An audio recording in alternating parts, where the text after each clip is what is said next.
Hello friends, Maya basics in Telugu ట్యూటోరియల్స్లో మనం second లెసన్లో ఉన్నాం. సెకండ్ లెసన్లో ఈరోజు ఒక ప్రాజెక్ట్ ఎలా క్రియేట్ చేయాలో తెలుసుకుందాం. ప్రాజెక్ట్ అంటే ఇక్కడ మనకు కొన్ని ఆబ్జెక్ట్స్ కనిపిస్తున్నాయి, చూసారు కదా. ఈ ఆబ్జెక్ట్స్తో మనం ఏదైనా కొత్త న్యూ ఆబ్జెక్ట్ మీ క్రియేటివిటీ ఉపయోగించి కొత్త ఆబ్జెక్ట్ అంటే ఒక తాజ్మహల్ కానీ ఇంకేదైనా ఒక మాన్యుమెంట్, ఇలా ఇంకా మీరు తర్వాత ఒక యానిమల్ లాంటి కానీ హ్యూమన్ బాడీ కానీ ఏదైనా క్రియేట్ చేయాలనుకుంటే మనము వివిధ స్టెప్స్లో అంటే రకరకాల స్టెప్స్లో వీటిని క్రియేట్ చేయవలసి ఉంటుందన్నమాట. ఎందుకంటే మధ్యలో ఏదైనా ఎర్రర్ వచ్చినప్పుడు మనం కనుక సేవ్ చేసుకొని ఉండకపోతే ఫస్ట్ నుంచి చేసిందంతా వెళ్ళిపోతుంది అనమాట. దాని కొరకు మనము ఒక ప్రాజెక్ట్ సెట్ చేసుకొని ఆ ప్రాజెక్ట్లో కనుక మనము చేస్తున్న వర్క్ని స్టెప్ బై స్టెప్ సేవ్ చేసుకున్నాం అనుకోండి, మనకు మధ్యలో ఎర్రర్ వచ్చినా కానీ పాత ఫైల్స్ అలాగే ఉండిపోయే అవకాశం ఉంటుంది అనమాట. దాని కొరకు మనం ఒక ప్రాజెక్ట్ ఎలా క్రియేట్ చేయాలో తెలుసుకుందాం. ప్రాజెక్ట్ అంటే మనం చేసే వర్క్కి సంబంధించిన ఒక ఫోల్డర్ అనమాట. Okay, next first file, project, new project అని. ఇందులో న్యూ ప్రాజెక్ట్, ఇందులో డాక్యుమెంట్స్ అండ్ సెట్టింగ్స్లో ఇప్పుడు నేను చేసిన కరెంట్ ఫైల్ సేవ్ అవుతుంది అనమాట. అలా కాకుండా మనకు కావాల్సిన ఏరియాలో సెట్ చేసుకోవడానికి ఇక్కడ బ్రౌజ్ చేసి ఇక్కడ ఆ నేమ్ ఇవ్వాల్సి ఉంటుంది అనమాట. First name, new project name ఇవ్వండి. మీరు ఒక తాజ్మహల్ క్రియేట్ చేద్దాం అనుకుంటున్నారు, అప్పుడు మీరు తాజ్మహల్ ఇవ్వండి. లేదంటే ఒక యాపిల్ని క్రియేట్ చేద్దాం అనుకుంటున్నారు, యాపిల్ ఇవ్వండి. మీ ఇష్టం, మీరు ఏది క్రియేట్ చేద్దాం అనుకుంటే అది. హౌస్ ఎన్విరాన్మెంట్ క్రియేట్ చేద్దాం అనుకుంటున్నప్పుడు హౌస్ ఎన్విరాన్మెంట్ ఇచ్చేసిన తర్వాత ఇప్పుడు డెస్టినీ, మీరు ఎక్కడ ఈ ఫైల్ని క్రియేట్ చేయబోతున్నారు. ఇప్పుడు లొకేషన్ అడుగుతుంది, ఇక్కడ లొకేషన్కి వచ్చి బ్రౌజ్ చేయండి. బ్రౌజ్ చేసి డాక్యుమెంట్స్ అని సెట్ చేసి మై డాక్యుమెంట్స్ తీసుకోండి. My documents, okay. మై డాక్యుమెంట్స్లో మీరు హౌస్ అండ్ ఎన్విరాన్మెంట్ అనే ఫైల్స్ని సేవ్ చేసుకోవడానికి నిర్ణయించుకున్నారు. తర్వాత ఇవన్నీ మీరు నింపాల్సి ఉంటుందన్నమాట. కాకపోతే మీరు స్వయంగా నింపాల్సిన పని లేదు. ఇమేజెస్ అన్న ప్లేస్లో ఇమేజెస్ సేవ్ అవుతాయి, సోర్స్ ఇమేజెస్ ప్లేస్లో సోర్స్ ఇమేజెస్ ఉంటాయి, సౌండ్స్ అన్న ప్లేస్లో సౌండ్స్ సేవ్ అవుతాయి.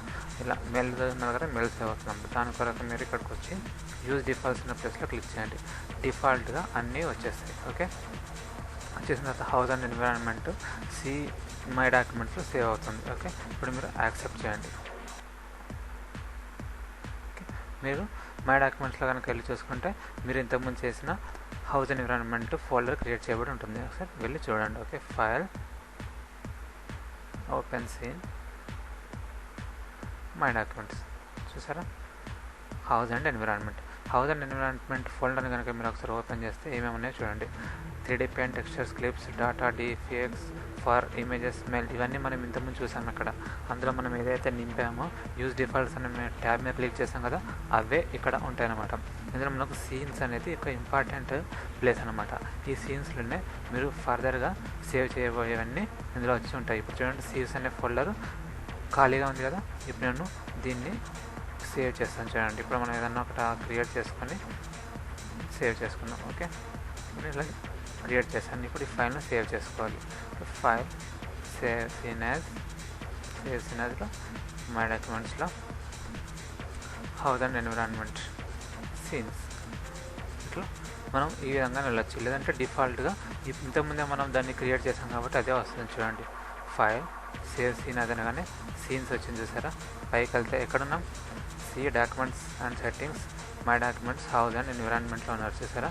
హౌస్ అండ్ ఎన్విరాన్మెంట్లోని సీన్స్ డిఫాల్ట్గా వచ్చేస్తుంది అనమాట. మళ్ళీ ఒకసారి చూడండి, file, save scene as scenes, ఇందులో మీరు హౌస్ అండ్ ఎన్విరాన్మెంట్లో హౌస్ 1 ఇచ్చేసేయండి. ఓకే, సేవ్ చేయండి. ఇప్పుడు మళ్ళీ చూసుకోండి, కొంచెం మళ్ళీ వర్క్ మీరు ఫర్దర్గా ఇంకొంచెం క్రియేట్ చేశారు, నెక్స్ట్ చేశారు, వీటిలో చేంజెస్ అవి చేశారు. ఓకే, చేసిన తర్వాత మళ్ళీ ఫర్దర్గా ఈ ఫైల్ని మళ్ళీ సేవ్ చేసుకోవచ్చు. ఎందుకంటే ఇంతకుముందు చెప్పాను కదా, ఈ విధంగా స్టెప్ బై స్టెప్ చేసుకోవడం వలన మధ్యలో ఎక్కడైనా ఎర్రర్ వచ్చినా కానీ ఆ ఎర్రర్ ఈ ఫైల్ మీద ఇంపాక్ట్ పడకుండా ఉంటుంది అనమాట. ఇప్పుడు మళ్ళీ కంట్రోల్ చేసి కొడితే పాత ఫైల్ వెళ్ళి సేవ్ అవుతుంది. అలా కాకుండా మీరు ఫైల్, సేవ్ సీన్ అది తీసుకోండి, హౌస్ 2 చేయండి.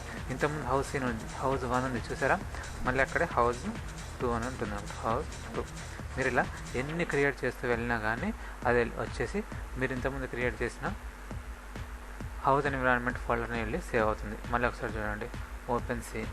ఓకే, చూసారా, ఎందులో ఉంది, house environment, my documents, house and environment, scenes. చూసారా, హౌస్ 2. ఇలా ఎందుకొరకు చేయడం అంటే, మీరు ఎవరికైనా మీరు చేసిన వర్క్ని ఇవ్వాలనుకున్నారనుకోండి, అప్పుడు ఏం చేస్తారంటే మీ హౌస్ అండ్ ఎన్విరాన్మెంట్ ఫోల్డర్ ఉంటుంది కదా, దీన్ని కనుక మీరు జిప్ చేసి వాళ్ళకి ఇచ్చినట్లయితే మీ ఫైల్స్ అన్నీ ఒకే ప్లేస్లో ఉండే అవకాశం ఉంటుందన్నమాట. అదేవిధంగా మీరు ఎప్పుడు కానీ ఫైల్స్ మధ్యలో సేవ్ చేయాలనుకున్నా వెళ్ళి ఆ ఫోల్డర్లోనే సేవ్ అవుతాయి, ఎటువంటి ఇబ్బంది ఉండదన్నమాట. అదేవిధంగా ఫైల్ ప్రాజెక్ట్లో న్యూ ప్రాజెక్ట్ అయిపోయింది. ఎడిట్ కరెంట్ అంటే ఆల్రెడీ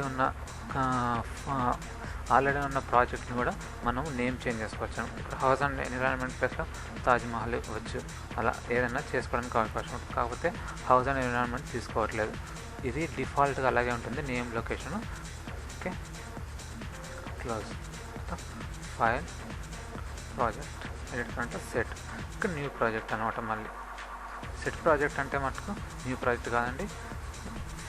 సెట్ ప్రాజెక్ట్ అంటే ఆల్రెడీ మీరు ఇంతకుముందు చేసిన ప్రాజెక్ట్స్ ఉంటాయి కదా, ఆ ప్రాజెక్ట్ని సెట్ చేసుకోవడం అనమాట. ఇప్పుడు మీరు కొత్త ప్రాజెక్ట్ క్రియేట్ చేశారు. సెట్ ప్రాజెక్ట్ అంటే మళ్ళీ ఓల్డ్ ప్రాజెక్ట్లోకి వెళ్ళడానికి అన్నమాట. ఫస్ట్ మాయ ఓపెన్ చేసుకొని సెట్ ప్రాజెక్ట్ అని ఓల్డ్ ప్రాజెక్ట్లోకి వెళ్ళవచ్చు అనమాట. Okay, file new scene. ఇది ఫస్ట్ లెసన్ నేను చెప్పాను కదా, డోంట్ సేవ్ అంటే మొత్తం ఆబ్జెక్ట్స్ అన్నీ వెళ్ళిపోయి న్యూ వర్క్ ప్లేస్ క్రియేట్ అవుతుంది. Okay, end of the second lesson. Thank you.